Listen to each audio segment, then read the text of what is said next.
It is the 28th of November, this day in Baptist history. Our reading is The Glorious Dreamer. Our verse of Scripture comes from Genesis 37 and verse 5. And Joseph dreamed a dream, and he told it his brethren, and they hated him yet the more. It is often difficult to be exact in historical dates, but inasmuch as the records of the Church of England state that John Bunyan was baptized 30th of November, it is assumed that he was born on November 28, 1628.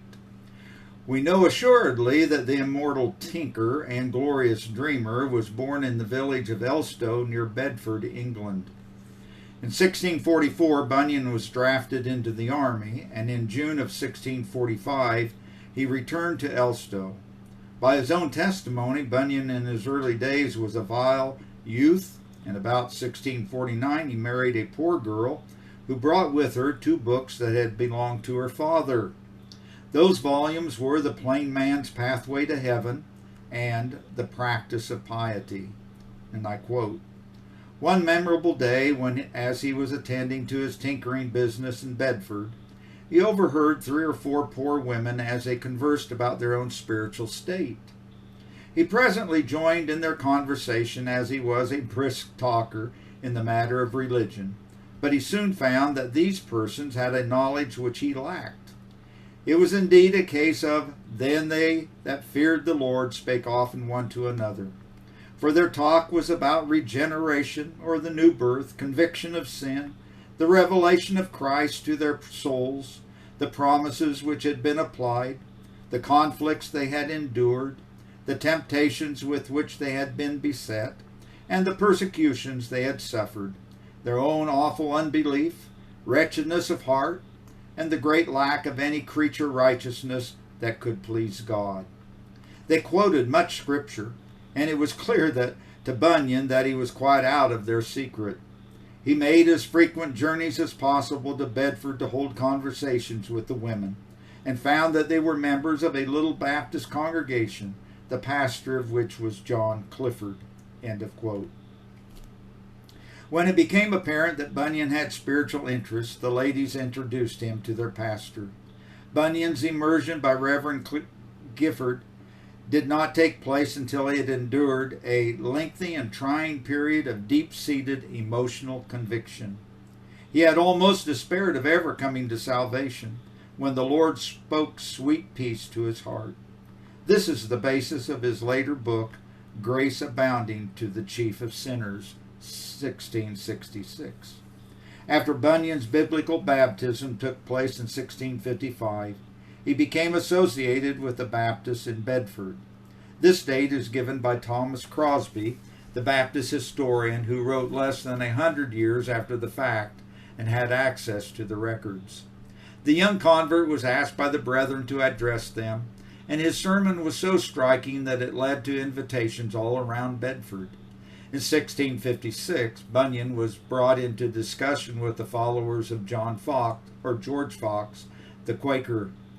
This led to his first book, Some Gospel Truths Open, 1656, which was a severe repudiation of the Quaker doctrine of inner light. When a reply was given his book, Bunyan wrote yet another volume entitled A Vindication of Gospel Truths Opened. In 1660, while preaching in a farmhouse near Ampthill, Bunyan was arrested, tried, and imprisoned. The next 12 years found him a prisoner at Bedford.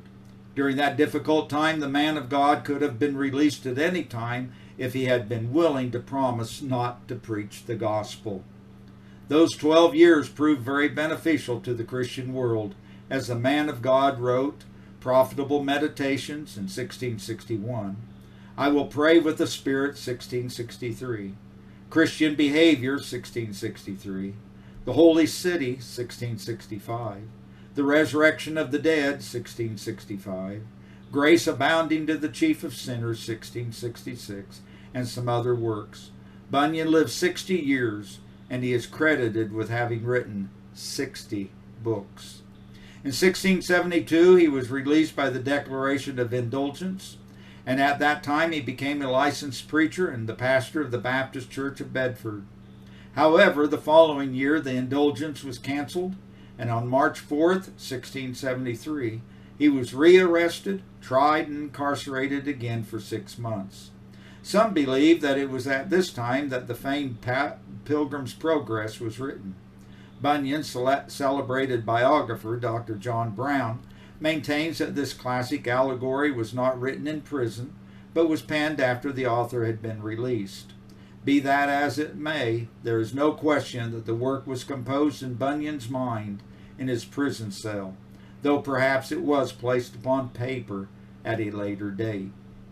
The book was first released in 1678, and in the following editions the author expanded the work.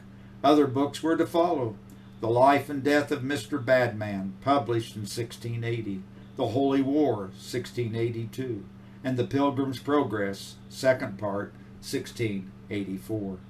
Bunyan served as pastor of the Bedford Church for 16 years until his death following a rain-drenched ride from Reading to London. Bunyan's body was laid to rest in Bunhill Fields, the Dissenters' Westminster Abbey. He died a poor man.